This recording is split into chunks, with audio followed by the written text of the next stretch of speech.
नमस्कार मुलांनो, मागच्याच आठवड्यात मी आपल्याशी संपर्क केलेला आहे. आपण प्रत्यक्ष भेटलेलो आहोत. अर्थातच सर्व कोविडचे नियम आपण पाळलेले आहेत. तेव्हा माझ्या असं लक्षात आलं की काही विद्यार्थी अभ्यास करत आहेत, परंतु काहींनी फारशी सुरुवात केलेली दिसत नाही आहे. तरी आता सर्वांनी अभ्यासाला सुरुवात करायची आहे. मी पाठवलेले जे काही व्हिडिओ आहेत त्या व्हिडिओच्या माध्यमातून पाठ आपण अभ्यासायचे आहेत. आज आपण सामान्य विज्ञानचा 11वा पाठ पेशी रचना आणि सूक्ष्मजीव हा पाठ आपण अभ्यासूयात. या पाठामध्ये आपल्याला पेशी रचना कशी असते याचा विस्तृत प्रमाणात अभ्यास करायचा आहे. इयत्ता 6वीमध्ये आपण सजीवांचं शरीर सूक्ष्म घटकांनी बनलेलं असतं याचा अभ्यास केलेला आहे. तर मुलांनो, सजीवांच्या शरीराचा जो सूक्ष्म घटक आहे त्यालाच काय म्हणतात? त्याला म्हणतात पेशी. अर्थातच सर्व सजीवांमध्ये या पेशी सारख्या नसतात किंवा त्यांची संख्या सारखी नसते. काही सजीव एकाच पेशीपासून बनलेले असतात, त्यांना आपण एकपेशीय सजीव म्हणतो.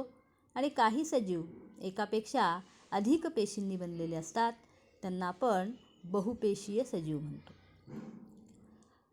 आपण पेशी, ज्याला इंग्रजीमध्ये सेल म्हणतात, या पेशीचा अभ्यास आपण करणार आहोत.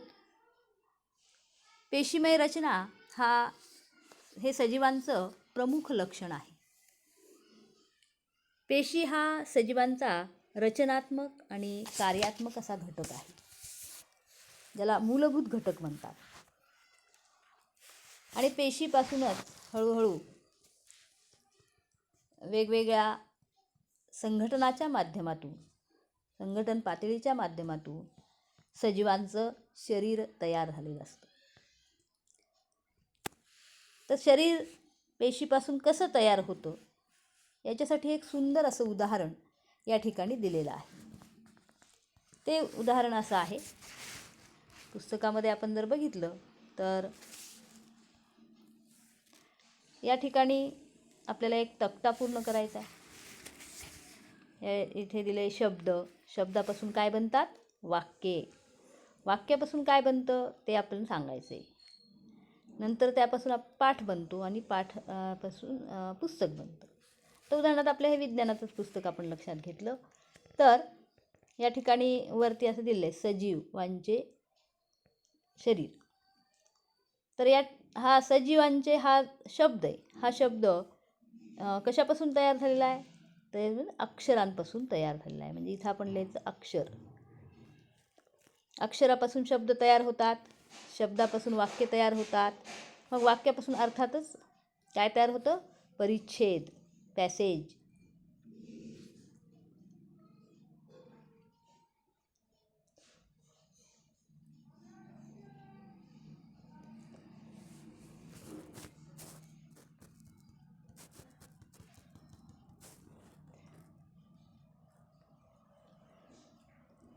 परिच्छेद, इथं परिच्छेद असं भरायचं आहे या चौकोनामध्ये.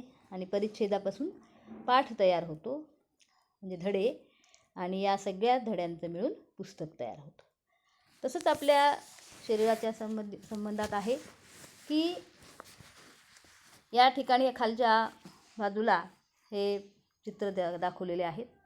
या चित्राचं आपण नीट निरीक्षण केलं आणि जर पाहिलं तर सजीवांचं शरीर कोणकोणत्या पातळ्यांपासून बनलेलं आहे किंवा संघटन पातळ्या कोणत्या आहेत त्याच्यामध्ये आहे पेशी, ऊती, म्हणजे पेशीपासून ऊती, ऊतीपासून इंद्रिय, इंद्रियांचा समूह, वेगवेगळे इंद्रिय एकमेकांना जोडले जातात ते इंद्रिय संस्था, आणि इंद्रिय संस्थापासून आपलं शरीर.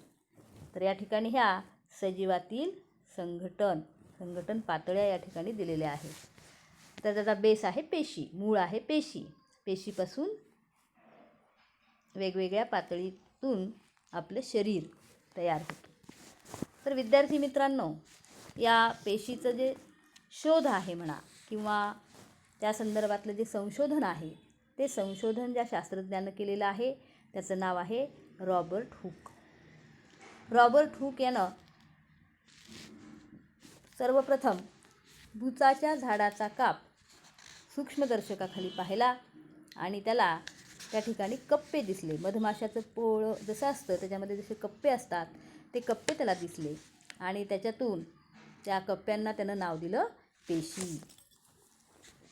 तर सजीवांचा मूळ घटक, सजीवांच्या शरीराचा मूळ घटक, रचनात्मक आणि कार्यात्मक घटक असतो पेशी. पुढे आपण अभ्यासूयात की पेशीचं मोजमाप कसं करायचं. या ठिकाणी तुम्हाला हे यंत्र दिसतंय. त्या यंत्राचं नाव आहे संयुक्त सूक्ष्मदर्शक. या संयुक्त सूक्ष्मदर्शक यंत्राच्या सहाय्यानं आपल्याला पेशीचं निरीक्षण करता येतं, पेशीचं मोजमाप करता येतं. मग हे संयुक्त सूक्ष्मदर्शक यंत्र सर्वप्रथम कोणी तयार केलं, तर अँटोन ल्युएनव्हॉक नावाच्या शास्त्रज्ञानं विविध भिंगे एकत्र करून हे सूक्ष्मदर्शक यंत्र तयार केलं.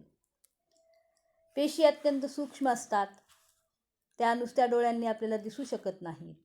म्हणून या पेशींचा निरीक्षण करण्यासाठी या यंत्राचा वापर केला जातो. पेशींच्या आकारमानाचे मोजमाप करण्यासाठी मायक्रोमीटर आणि नॅनोमीटर या एककांचा वापर केला जातो. खालच्या बाजूला एक तक्ता दिलेला आहे की 1 सेंटीमीटर बरोबर किती मिलीमीटर. तिथे भरायचे आपल्याला 10 मिलीमीटर आणि मग 1 मिलीमीटर बरोबर 1000 मायक्रोमीटर आणि 1 मायक्रोमीटर बरोबर 1000 नॅनोमीटर. तर मायक्रोमीटर आणि नॅनोमीटर अतिशय सूक्ष्म असे एकक या पेशीचं मोजमाप करण्यासाठी वापरले जातात. विद्यार्थी मित्रांनो, आपल्याला संयुक्त सूक्ष्मदर्शकाखाली कांद्याची पेशी कशी दिसते या ठिकाणी तुम्हाला चित्रामध्ये दाखवलेलं आहे. हे पाहण्यासाठी आपल्याला एक स्लाईड तयार करावी लागते. स्लाईड म्हणजे त्याची काचपट्टी. ती कशी तयार करायची, कांदा कापायचा आणि त्याचा खोलगट भागातला पातळ पापुद्रा घ्यायचा आणि तो एका काचेच्या काचपट्टीवर ठेवून त्यावर पाण्याचा थेंब टाकायचा. अतिशय काळजीपूर्वक हे करायचे, कारण पापुद्राला अजिबात घडी पडू द्यायची नाही. आणि मग हे सूक्ष्मदर्शकाच्या खाली त्याचं निरीक्षण करायचं. तुम्हाला त्या कांद्याच्या पेशी या आकाराच्या दिसतील. इथे दाखवलेल्या आहेत, आयताकृती तुम्हाला दिसतील. ह्या कांद्याच्या पेशी आपल्याला सूक्ष्मदर्शकाच्या खाली पाहता येतात, त्याचं निरीक्षण आपल्याला करता येतं. तर आपल्या असं लक्षात येईल की आपण पाहिलेल्या ज्या पेशी आहेत किंवा विविध पेशी एकसारख्याच असतात का, का त्यांची रचना सारखी असते का, त्यांचा आकार सारखा असतो का, याचा जर आपण अभ्यास केला तर आपल्याला पेशींचे वेगवेगळे आकार लक्षात येतील. हे संपूर्ण हे ज्या आकृत्या आहेत त्या पेशींच्या वेगवेगळे आकार या ठिकाणी दिलेले आहेत. आपण त्याचं निरीक्षण करायचं आहे. यामध्ये गोलाकार, दंडाकार, स्तंभाकार, सर्पिलाकार, अंडाकृती, आयताकृती अशा प्रकारच्या पेशी आपल्याला आढळतात. म्हणजे पेशींना वेगवेगळे हे आकार आहेत. सजीवांची जी जीवनक्रिया आहे, सजीवांमध्ये चालणाऱ्या वेगवेगळ्या ज्या क्रिया आहेत त्या क्रिया या पेशीच्या माध्यमातून घडून येत असतात. आणि ह्या क्रिया घडून आणण्यासाठी पेशीमध्ये वेगवेगळे घटक असतात. या घटकांना काय म्हणतात, पेशीमध्ये जे घटक असतात त्यांना म्हणतात अंगके. पेशीमधील घटकांना काय म्हणतात, अंगके. या अंगकांचा अभ्यास करण्यासाठी, कारण ते अतिशय सूक्ष्म आहेत, त्याचा सविस्तर अभ्यास करण्यासाठी इलेक्ट्रॉन सूक्ष्मदर्शकाचा वापर केला जातो. इलेक्ट्रॉन सूक्ष्मदर्शकाच्या सहाय्यानं आपल्याला त्या अतिशय अशा सूक्ष्म अंगकांचा अभ्यास करता येतो. पेशीमध्ये प्रामुख्याने 2 प्रकार आहेत. एक आहे वनस्पती पेशी आणि दुसरा आहे प्राणी पेशी. आता आपण जर बघितलं की या पेशी, त्यांची रचना, त्यांचा आकार, त्यांच्यामध्ये असणारी अंगके कोणकोणती आहेत, या आकृतीच्या माध्यमातून आपल्याला त्याचा अभ्यास करता येईल. ही आहे वनस्पती पेशी आणि ही आहे प्राणी पेशी. त्यामध्ये असणारे घटक आपण निरीक्षण केलं आणि बघितलं तर पेशीभित्तिका हा जो घटक आहे किंवा पेशीभित्तिका हा जो भाग आहे पेशीचा, तो आपल्याला वनस्पती पेशीमध्ये दिसतो, प्राणी पेशीमध्ये दिसत नाही. मुक्त रायबोझोम, लयकारिका, पेशीपटल, गोल्जी पिंड, केंद्रक, अंतर्द्रव्यजालिका, रिक्तिका, तंतुकणिका हे घटक किंवा ही अंगके दोन्ही पेशीमध्ये दिसतात. परंतु हरितलवक नावाचं जे अंगक आहे,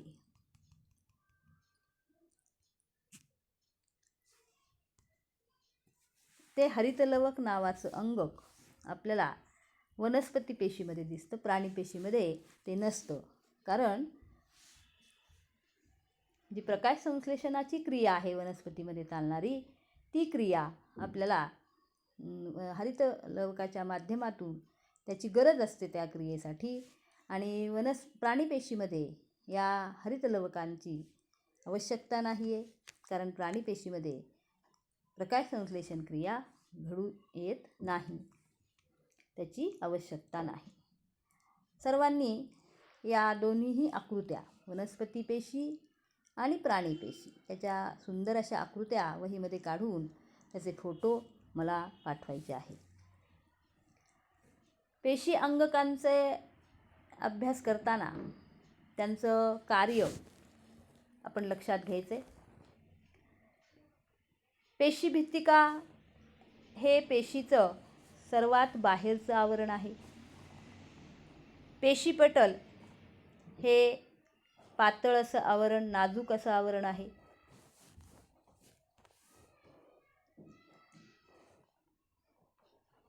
हे पेशीचं सगळ्यात बाहेरचं आवरण आहे. पेशीद्रव, पेशीमध्ये पेशी केंद्रकाव्यतिरिक्त द्रवरूप जो भाग असतो त्या भागाला म्हणायचं पेशीद्रव. आणि पेशी अंगके कोणकोणती आहेत आपल्याला माहीत करून घ्यायची. पेशी अंगिकामध्ये प्रामुख्यानं आपल्याला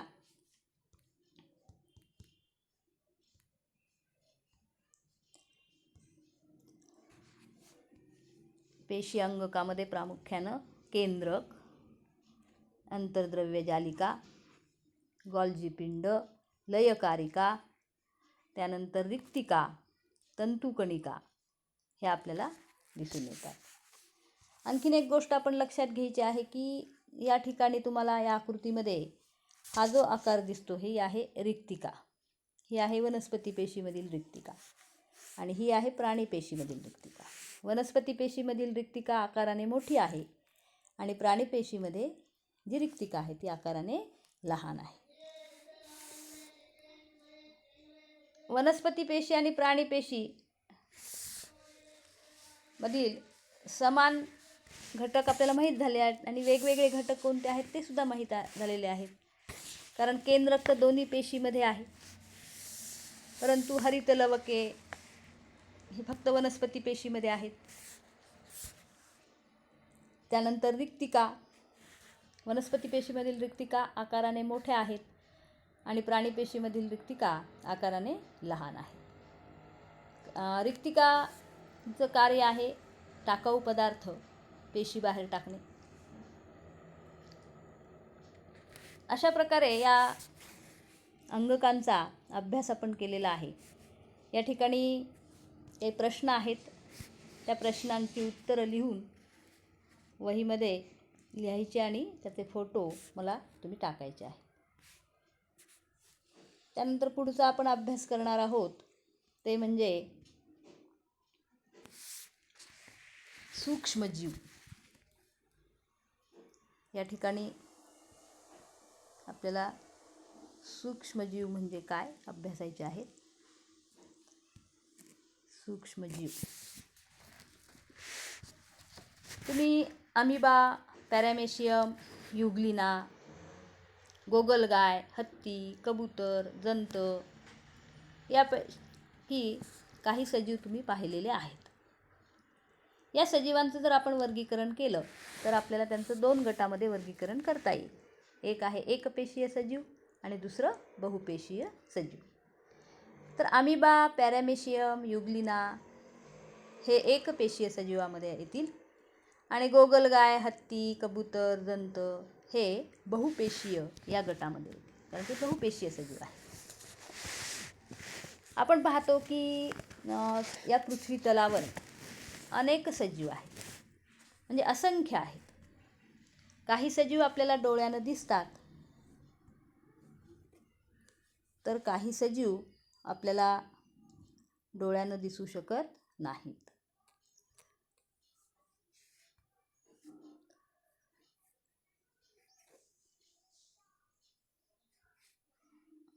त्याच्यामध्ये आपण बघूयात की हे जे सजीव आहेत की जे आपल्याला डोळ्यानं दिसू शकत नाहीत, ते सजीव पाहण्यासाठी आपण सूक्ष्मदर्शकाचा वापर करतो.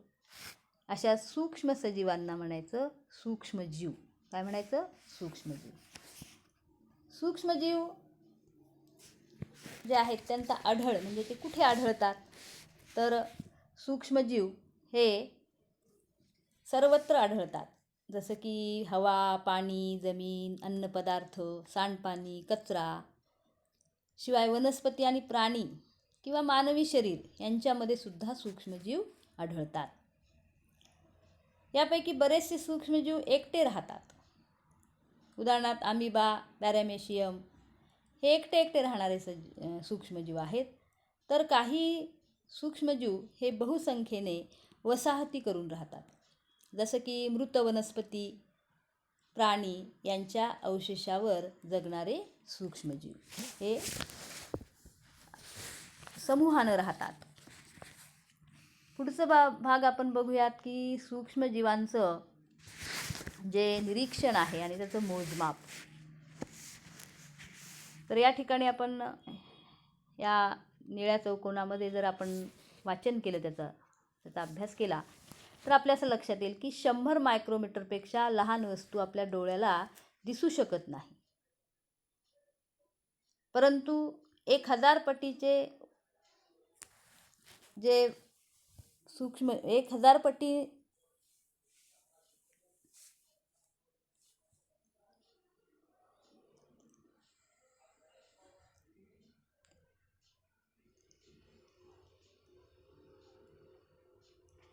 या सूक्ष्मजीवांच्या अभ्यासासाठी इलेक्ट्रॉन सूक्ष्मदर्शकाचा वापर केला जातो. काही सूक्ष्मजीवांचे आकार जर आपण लक्षात घेतले तर पॅरामेशियमचा आकार 100 मायक्रोमीटर आहे. टायफॉईडचा रोगजंतू 1 ते 3 मायक्रोमीटर आहे. पोलिओचा विषाणू 28 नॅनोमीटर आहे. यावरून आपल्या असं लक्षात येतं की हे सूक्ष्मजीव यांचे आकार किती लहान असतात आणि त्यांचं निरीक्षण करण्यासाठी अर्थातच आपल्याला संयुक्त सूक्ष्मदर्शकाचा वापर करावा लागतो. आपल्या घरामध्ये सुद्धा बऱ्याच वेळा आपण शिळ्या भाकरीचा तुकडा, पाव जर बंद डब्यामध्ये ठेवला आणि त्या 3-4 दिवसांनी तो डबा उघडून बघितला तर त्यावर सुद्धा आपण त्याला बुरा आला असं म्हणतो. त्याच्यावर एक सूक्ष्मजीव आढळतात, ज्याला आपण बुरशी म्हणतो. या बुरशीचं निरीक्षण आपण सूक्ष्मदर्शकाच्या खाली करू शकतो. किंवा एखाद्या गढूळ पाण्यामध्ये डबक्यामध्ये साचलेल्या पाण्याचा थेंब सूक्ष्मदर्शकाखाली जर पाहिला तर त्यामध्ये सुद्धा तुम्हाला सूक्ष्मजीव दिसतात. दही, ताक जे आंबट पदार्थ आहेत त्यांच्यामध्ये असणारे जे सूक्ष्मजीव आहेत त्याचा सुद्धा अभ्यास आपल्याला सूक्ष्मदर्शकाखाली करता येतो. सूक्ष्मजीव अतिशय सूक्ष्म असतात. सूक्ष्मजीवांचं स्वरूप या ठिकाणी तुम्हाला विविध सूक्ष्मजीवांची चित्रे दिलेली आहेत. त्यातून तुम्हाला सूक्ष्मजीवांचं स्वरूप तुमच्या लक्षात येईल. वेगवेगळ्या आकाराचे सुद्धा हे सूक्ष्मजीव आहेत. त्यानंतर आपण पुढचा भाग पाहणार आहोत की हे जे सूक्ष्मजीव ह्या सूक्ष्मजीव त्यांचे जे पेशी असतात, त्या पेशी सूक्ष्म अशा पेशी ज्या आपण डोळ्यानं पाहू शकत नाही, त्या पेशींचा अभ्यास आपल्याला सूक्ष्मदर्शकाच्याच खाली करावा लागतो. तर या ठिकाणी जी आकृती दाखवली आहे त्याला म्हणायचं अधिकेंद्रकी पेशी. अधिकेंद्रकी का म्हणायचं? कारण यात फक्त प्रद्रव्य पटल, पेशीद्रव्य आणि केंद्रक द्रव्य एवढेच घटक याच्यामध्ये आहेत, म्हणून याला काय म्हणायचं? अधिकेंद्रकी पेशी. जे एकपेशीय सजीव आहेत, या एकपेशीय सजीवामध्ये जी पेशी असते त्या पेशीच्या माध्यमातूनच सजीवांचं जे काही कार्य असतं किंवा जीवनक्रिया असते ती जीवनक्रिया घडून येत असते. आपण सूक्ष्मजीवांची वाढ कोणत्या ठिकाणी होते, कशी होते, जर ह्याचा अभ्यास केला तर आपल्या असं लक्षात येईल की प्रत्येक सूक्ष्मजीवाला वाढ व प्रजनन होण्यासाठी विशिष्ट परिस्थितीची आवश्यकता असते. बऱ्याचशा सूक्ष्मजीवांना वाढीसाठी ऑक्सिजन आवश्यक असतो, मात्र काही सूक्ष्मजीव ऑक्सिजन शिवाय सुद्धा वाढू शकतात. समुद्रतळ, ध्रुवीय प्रदेशातील बर्फ, गरम पाण्याचे झरे अशा प्रतिकूल परिस्थितीत सुद्धा सूक्ष्मजीव टिकून राहतात. त्यावेळी ते काय करतात माहिती? ते स्वतःभोवती कठीण असं कवच निर्माण करतात आणि आपली जीवन प्रक्रिया सुद्धा ते थांबवतात. आणि जेव्हा अनुकूल परिस्थिती निर्माण होईल तेव्हा ते कवचातून बाहेर येऊन आपली जीवनक्रिया पुन्हा सुरू करतात. तर सूक्ष्मजीवांची वाढ ही कोठे होते? या ठिकाणी आपल्या लक्षात येईल की सूक्ष्मजीवांना वाढीसाठी जे माध्यम असतं ते माती, पाणी, कुजणारे पदार्थ लागतात. 25 ते 37 अंश सेल्सिअस तापमानाच्या दरम्यान त्यांची वाढ होते. त्यांचं पोषण होण्यासाठी त्यांना विशिष्ट पोषक द्रव्ये, शैवाल, हरितद्रव्य, ऑक्सिजन, शैवालाला समजा हरितद्रव्य, ऑक्सिजन यासारख्या पोषक घटकांची आवश्यकता असते. आणि वातावरण कसं पाहिजे? ओलसर आणि दमट किंवा उबदार अशा प्रकारच्या वातावरणामध्ये सूक्ष्मजीव वाढू शकतात. आकार व जीवन प्रक्रियेनुसार सूक्ष्मजीवाचे शैवाले, कवके आदी जीव, जीवाणू, विषाणू यामध्ये वर्गीकरण केले जाते. यानंतर आपण पुढचा भाग बघूयात की हे जे सूक्ष्मजीव आहेत ते सगळे सूक्ष्मजीव उपयोगी आहेत का, किंवा सगळेच सूक्ष्मजीव उपयोगी नाहीत का, याचा अभ्यास आपण केला तर आपल्याला काही उपयुक्त सूक्ष्मजीव सुद्धा आढळतात. हे उपयुक्त सूक्ष्मजीव आपल्याला कचऱ्याचं विघटन करणारे जे सूक्ष्मजीव असतात ते उपयुक्त आहेत. शेण, माती यामधील सूक्ष्मजीव अन्न मिळवण्यासाठी काय करतात? कचऱ्याचं विघटन करतात आणि काही दिवसात त्या कचऱ्याचं रूपांतर ते उत्कृष्ट खतामध्ये करतात. परिसराची त्यामुळे स्वच्छताही होते आणि खतही तयार होतं. कचऱ्याप्रमाणे सांडपाण्याचेही योग्य व्यवस्थापन करताना कार्बनी पदार्थ खूप लवकर कुजण्यासाठी त्यात सूक्ष्मजीव सोडतात. म्हणजे उपयुक्त सूक्ष्मजीव हे कसे आहेत? उपयुक्त सूक्ष्मजीव. आपल्याला काही धान्यांच्या किंवा काही वनस्पतीच्या मुळावर गाठी आढळतात. साधारणपणे द्विदल वनस्पती असतील किंवा काही वनस्पती अशा आहेत की त्यामध्ये त्यांच्या मुळांवर गाठी असतात आणि त्या गाठीमध्ये काय असेल बरं? साधारणपणे कडधान्यांचे रोपटे बघा, त्याच्या मुळावरच्या गाठी बघा, त्या गाठीमध्ये सूक्ष्मजीव असतात. हे सूक्ष्मजीव काय करतात? तर हे सूक्ष्मजीव नायट्रोजनचे त्यांच्या संयुगात रूपांतर करतात.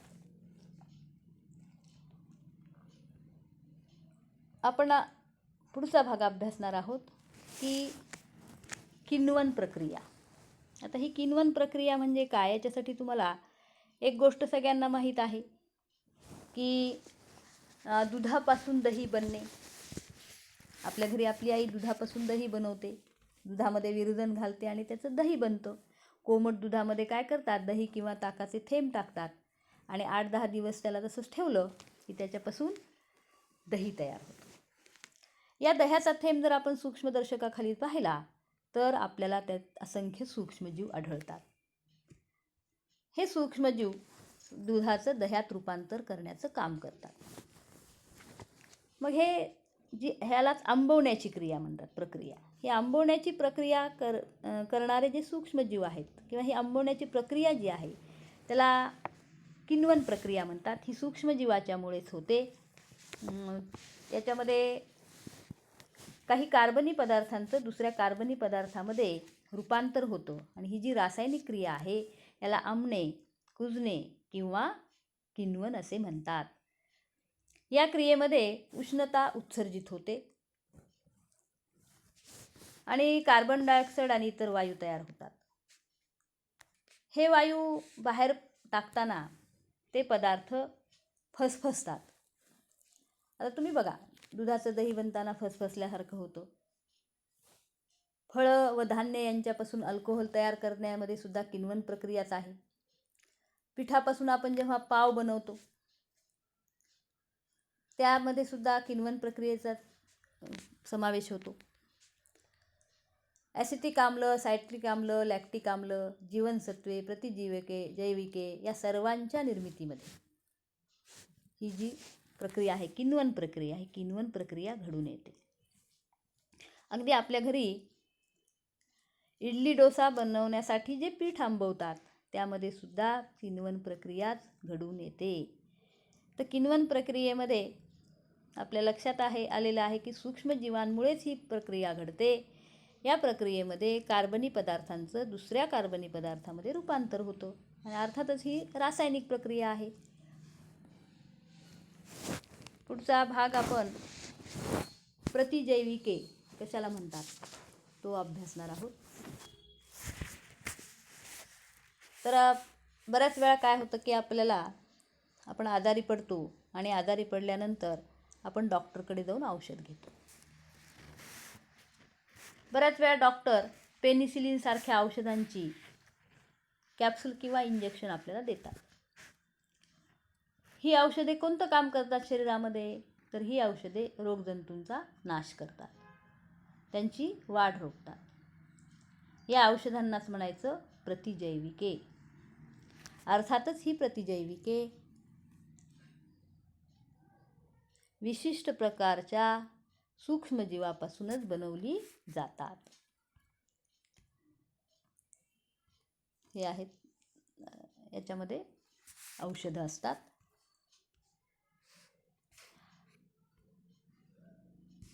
पूर्वी असाध्य असणारे जे रोग होते, क्षय, टायफॉईड, कॉलरा अशा अनेक रोगामध्ये प्रतिजैविकामुळे हे रोग आटोक्यात आलेले आहेत. मुलांनो, आज ज्या रोगानं थैमान घातलेलं आहे तो आहे करोना. या करोनावर सुद्धा आता ही लस उपलब्ध झालेली आहे. आपल्या देशामध्ये लसीकरणाला अजून सुरुवात झालेली नाही, परंतु ही लस म्हणजे त्या रोगाला नियंत्रणात आणण्यासाठी दिलं जाणारं ते औषध आहे. प्रतिजैविके ही रोगावर मात करण्यासाठी असली तरी ती डॉक्टरांच्या सल्ल्याशिवाय आपल्याला घेता येत नाहीत. डॉक्टरांच्या सल्ल्यानुसारच ती घ्यावी लागतात, नसता त्याचे विपरीत परिणाम आपल्या शरीरावर होऊ शकतात. मुलांना, तुम्हाला माहीत आहे का की लहान बाळांना ठराविक दिवसांनी लस देतात. जसं आत्ताच मी लसीचं तुम्हाला उल्लेख केला, करोनाची लस. तर ही लस म्हणजे नेमकं काय, ही लस कशी तयार करतात, तर रोगप्रतिकार क्षमता वाढवणारी लस प्रयोगशाळेत सूक्ष्मजीवांच्या मदतीनं तयार करतात. करोनाची लससुद्धा प्रयोगशाळेत तयार करण्यात आलेली आहे. ही लस रोग होण्याच्या अगोदरच शरीरात टोचवली जाते. रोग होण्याच्या अगोदरच शरीरात टोचवलं जाणारं जे औषध आहे, इंजेक्शन आहे, त्याला लस म्हणतो आपण. ही लस दिल्यामुळं काय होतं की शरीराची रोगप्रतिकार क्षमता वाढते आणि त्यामुळं आपल्याला तो रोग होऊ शकत नाही, त्याची शक्यता फारच कमी असते. त्या रोगापासून आपला बचाव होतो. तर सूक्ष्मजीवांचा अशा विविध प्रकारे उपयोग केला जातो. याच्याशिवाय कातडी कमावणे, घायपातापासून धागे मिळवणे यासाठी सुद्धा सूक्ष्मजीवांचा उपयोग केला जातो. काही सूक्ष्मजीव तर तेलावर वाढतात. म्हणजे तेल गळतीमुळे समुद्रामध्ये जो तेलाचा तवंग आलेला आहे तो काढून टाकण्यासाठी सुद्धा सूक्ष्मजीवांचा वापर केला जातो. काही सूक्ष्मजीव उपद्रवी असतात. उदाहरणार्थ आता उन्हाळ्यामध्ये आपलं दूध नासतं, अन्न खराब होतं, त्याच्यामध्ये वाढणारे सूक्ष्मजीव हे उपद्रवी असतात. काही सूक्ष्मजीव रोगकारक असतात. हे जे वेगवेगळे रोग होतात, टायफॉइड, कॉलरा, कावीळ, गॅस्ट्रो, हे या रोगकारक सूक्ष्मजीवामुळेच होतात. हे पाण्यामध्ये, कचऱ्याच्या ढिगामध्ये अशा ठिकाणी त्यांची वाढ होते आणि ते आपल्या शरीरामध्ये गेले पाण्याच्या माध्यमातून, अन्नाच्या माध्यमातून, तर आपल्याला वेगवेगळे रोग होतात. तर अशा पद्धतीनं हे सूक्ष्मजीव, काही सूक्ष्मजीव उपकारक आहेत, काही रोगकारक आहेत. तर त्यासाठी आपण नेहमी ह्या रोगकारक सूक्ष्मजीवांपासून बचाव होण्यासाठी आपण नेहमी ताजं आणि झाकलेलं अन्न खाल्लं पाहिजे, उकळलेलं पाणी पिलं पाहिजे, खोकताना, शिंकताना तोंडावर रुमाल ठेवला पाहिजे, घराभोवती कचरा आणि पाणी साठू दिलं न पाहिजे. आजच्या या करोना काळात सुद्धा या सगळ्या गोष्टी पाळणं अतिशय आवश्यक आहे. हा एक उपायच आहे की आपल्याला त्याच्यामुळे या रोगापासून आपण दूर राहू शकू, या रोगांची लागण आपल्याला होणार नाही. तर विद्यार्थी मित्रांनो, हा पाठ आपण अभ्यासलेला आहे. त्याचा वर्गपाठ तुम्ही लिहायचा आहे आणि त्याचे फोटो काढून मला पाठवायचे आहेत. या ठिकाणी थांबूयात. धन्यवाद.